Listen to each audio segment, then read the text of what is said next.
Tim, here with a little bit of a different setup to see if the lighting is better if I face the windows this way.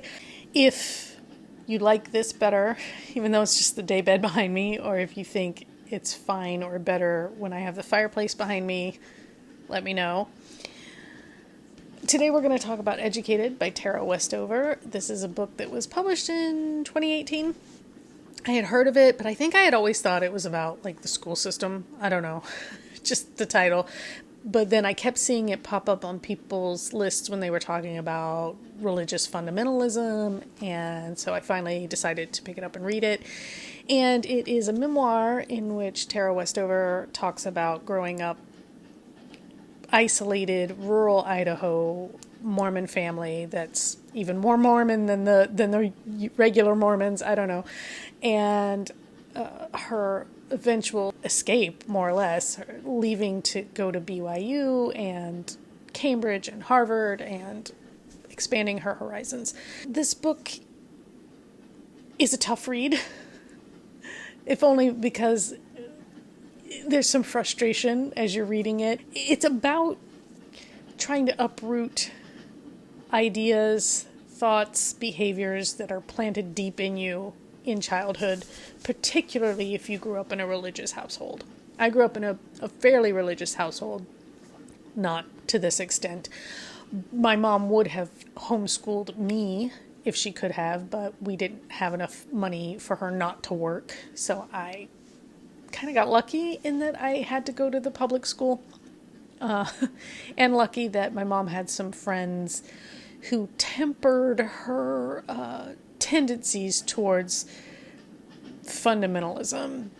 Like, her friends' kids got to play with He-Man stuff, so my mom kind of had to let me play with She-Ra stuff because she respected these other people's thoughts and followed suit. So when one of her, friends said, "Sonny, it's fine that she has My Little Ponies," because my mom had tried to take away anything that had a unicorn on it, my mom relented and gave me back my Little Ponies. So that kind of thing. So Tara grew up the youngest of 7, I want to say, siblings. They lived basically at the base of a mountain in Idaho, and her dad ran a junkyard, scrapyard, and also sometimes, I guess, was hired to go build buildings different places. The 3 oldest went to school for a while until the dad decided the government was evil and he wanted everybody homeschooled. Homeschooled I use very loosely because there was no rigor and really no education. The mom kind of gave up after a little while trying to homeschool any of them. I think they all managed to learn to read, and a few of them knew rudimentary math. They had some kids' textbooks, some kid-friendly, science books and stuff around, and the kids were, allowed to read them if and when they had free time, but mostly they were asked to go help out in the scrapyard. The dad was a prepper. They did a lot of canning and jarring and stocking of guns and ammo and that kind of thing, because I guess Ruby Ridge had happened not too far from where they were, and the dad was convinced the government was going to come for them next for not putting the kids in school. The mom was a homeopath and became a midwife, and so very, again, very isolated. And, if you grow up with just the one perspective, you're being told something and you've got no information from outside, or not watching the news, or not reading newspapers, or not, But Tara had a brother who was different. He liked classical music, and he had different interests, and he eventually, he would go to the public school and beg for textbooks and teach himself stuff like calculus. And he eventually took the ACT and went away to college, and he encouraged Tara to do the same. Now, Tara had started to get a taste of the outside world because she had this beautiful voice, and her dad kind of was proud of that because it reflected well on him. And so he allowed her to sing at the church, but also to do local musical plays, to be an Annie and stuff like that. So Tara started to see, touch, and taste the outside world a little bit that way. She eventually got like a job at the grocery store and things like that.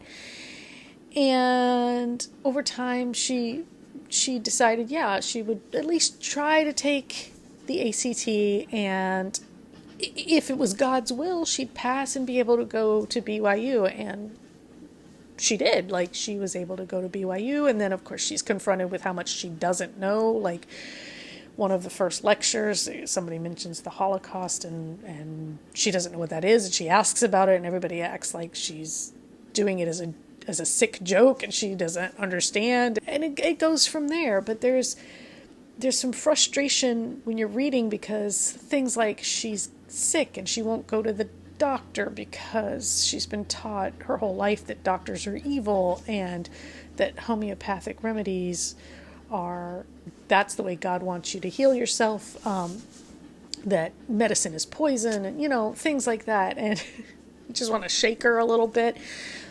But it's the old story of leaving a single perspective environment and being exposed to wider knowledge and different ideas and thoughts and perspectives and information you never had before. And we hear from these fundamentalist groups, their favorite thing to say is the schools are indoctrinating your kids. Don't let them go off to school.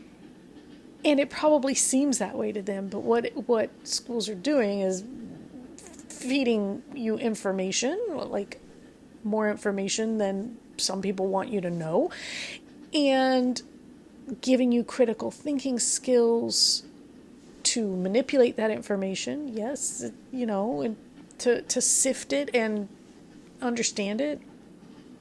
And I don't see that that's a bad thing. And I think I've said it before, I think any faith that cannot stand up to some questioning, see, these religions, they want you to say, well, faith means you believe it despite everything. And I'm like, no, faith means you believe it, but you can also question. It can stand up to some questioning and to some gentle probing. Real faith is not afraid of questions. Real faith is not afraid of science. So if you are afraid of those things, then you don't really have faith. But anyway, what we get is the story of Tara, again, her increasing education, her pulling away from the family, the difficulty, the struggle to somehow find a way to combine her love for her family and her newfound independence and the new ways that she sees and thinks about things. And the family trying to pull her back in and telling her that she's possessed, and she's fallen to Lucifer because of the way that she thinks and the things that she's doing and the way that she's dressing even, and things like that. And there's also like this whole story about how one of Tara's older brothers is insanely abusive, to the point of psychopathic, and the way the family shelters him and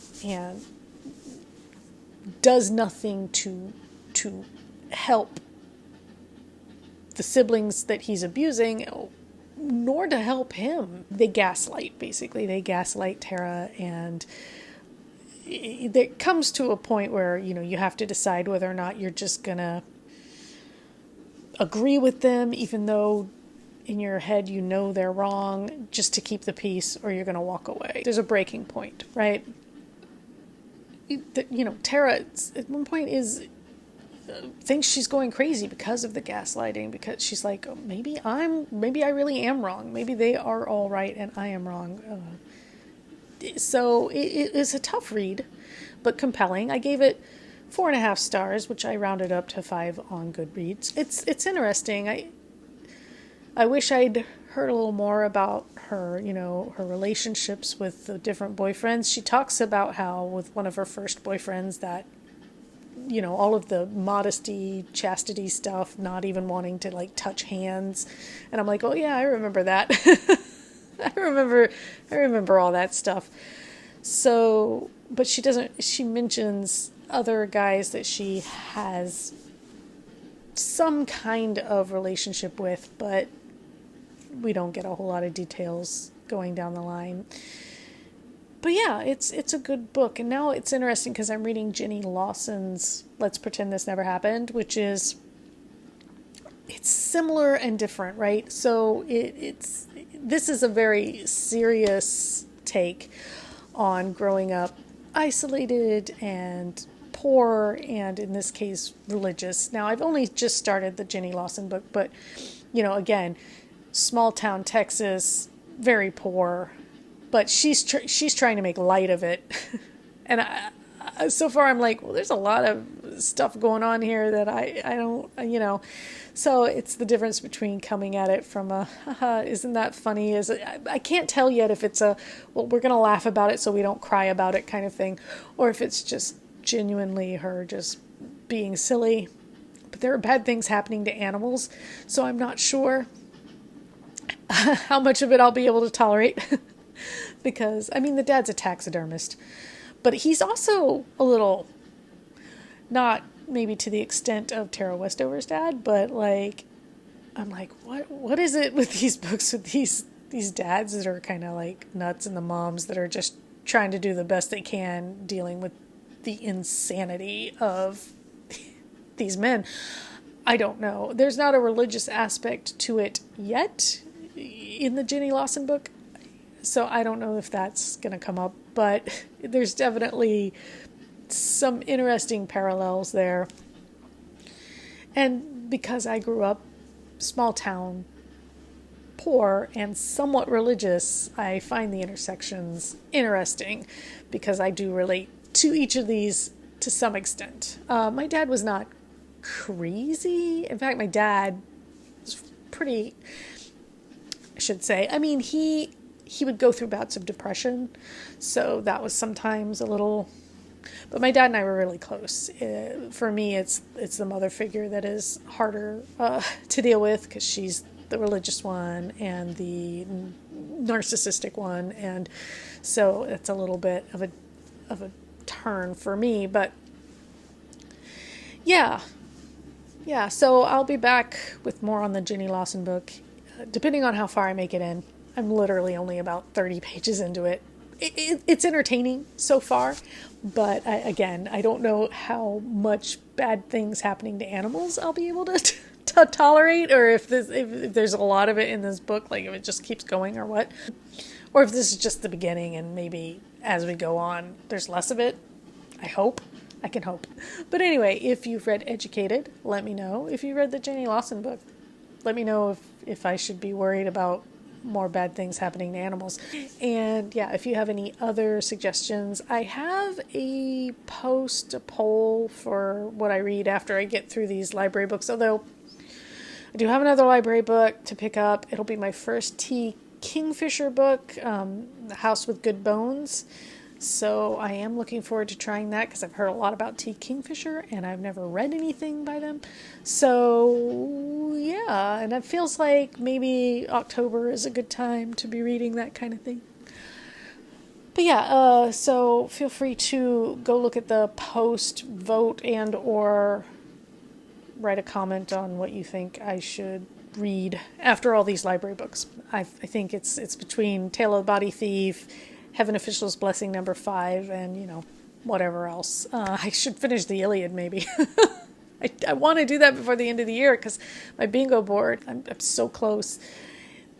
I just need, a couple more. Oh, I think I can put Queen of the Damned in now, so I think I only have 2 squares. I'll try and remember to insert it here, but I think I only have 2 squares left. If I finish the Iliad, it'll be my classic square, and I think the other one has got to be like an adaptation. So I need to read something that's got an adaptation. Anyway, that's all for now. Until next time, take care.